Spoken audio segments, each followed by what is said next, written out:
Hello, my name is Resurrection, and I can be reached at www.resurrection.wordpress.com. Again, it's resurrection.wordpress.com. Today, I am talking about preaching predators. We have heard of the Eddie Long case. Unfortunately, there are many cases that have come before even Eddie Long. There are some cases that have come into the media since Eddie Long, like Daryl Gilliard, who is a senior pastor in Florida, and he's also a convicted sexual offender. Now, he only has one sexual offense on his record, to my knowledge, and he served 3 years. However, he has had many churches that he has been the senior pastor of, and that he's been a pastor, he's been in ministry leadership. And there have been women that have been coerced into having sex with him. There have been, I'm sure some consensual instances, but he likes women and he also likes children, young females. And so there have been many women. Last time that I saw a number, it was 44, that have come forward and complained. There is a gentleman that is standing in the way of him being removed from the pulpit, and he continues to support him no matter where he goes. So there are, preaching predators, as I call them, that go around, and they are really using preaching as a vocation, not as a calling. And so if you are not spiritually mature, if you have not grown up in the church, if you don't have any understanding of, what a sexual predator does and what they look like and what their profile really is, and there is more than one profile, by the way, then a lot of times you can fall weak to grooming. And so I've created a term called child sexual abuse grooming. And the reason that I have created that term is because child grooming is a crime. Child grooming, however, is relating, in terms of criminology, it is relating directly to child trafficking. So someone who is a child trafficker can get a criminal offense for child grooming. However, if it is your mother, father, sister, brother, uncle, next door neighbor, or your pastor or priest, which a pastor or priest is also grouped in with incest, then there is nothing in place that would cause them to get a criminal charge for grooming.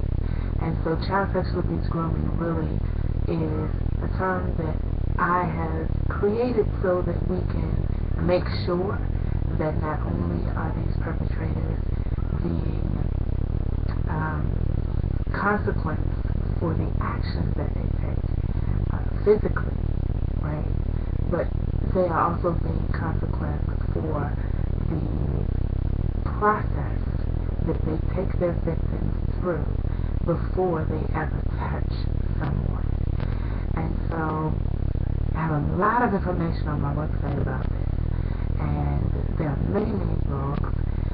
The one that I'm going to put down here in the description, actually I'm going to put a few of them, but one of them is why child sexual abuse grooming should become a felony, and then I'm going to put some information in there about a preaching predator who is in Texas and actually just wrote this blog, and I think it's important for you to read that particular blog because I put a lot of reasons, a lot of information in there as to why he would be considered a predator.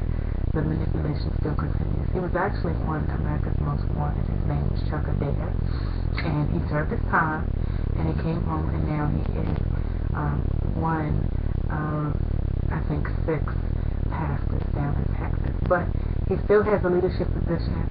He still has the ability to hire and fire. He has a ministry called Celebrating Recovery down in Texas, and so children are around sexual offenders in his church. I mean, it really is an issue. And the state of Texas does not have a sexual offender registry, they decided that that was not something that they wanted to do because it was a cost concern. So, we also know that predators usually offend, I've heard hundreds, the numbers in the hundreds, and I've done some research, and I'm not settled on the numbers that I've found yet, but just know that sexual offenders often offend hundreds of times before they're actually caught. A perfect example of that would be the Jerry Sandusky case. So, with all that being said, I know I'm giving you a lot of information. I just want to encourage you to go to my website. Look on the right side, you'll see a calendar there. Pick a date, and you can start from there. You can also Google child sexual abuse grooming, where you can go to my website, resurrection.wordpress.com, and in the search engine, put child sexual abuse grooming. Or you can just look below you, right here in the description box, and you can click on the different links that I put in here to blogs that will give you more information. I want churches to be protected. I want churches to be able to know that they're coming to the house of God where the leadership is in line, and that it's not just being a fallen leader. It's not just that they're sinning.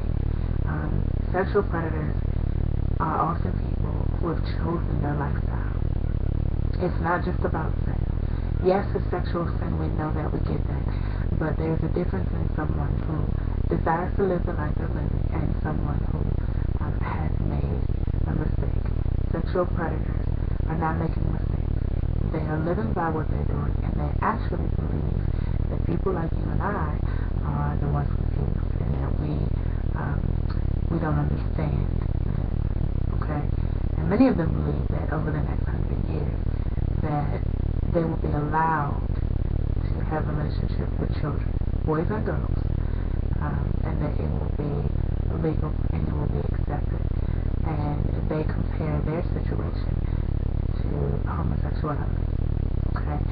So, don't want to take too much of your time, but I wanted to give you a quick overview of what I do, why I do what I do, and to invite you to please come to my website. Join me, share the information. I also go into churches and I talk to churches about child sexual abuse prevention. I am an author, I'm also a speaker, and if there's any way that I can be of service to you, please let me know. Okay? So again, my name is Resurrection.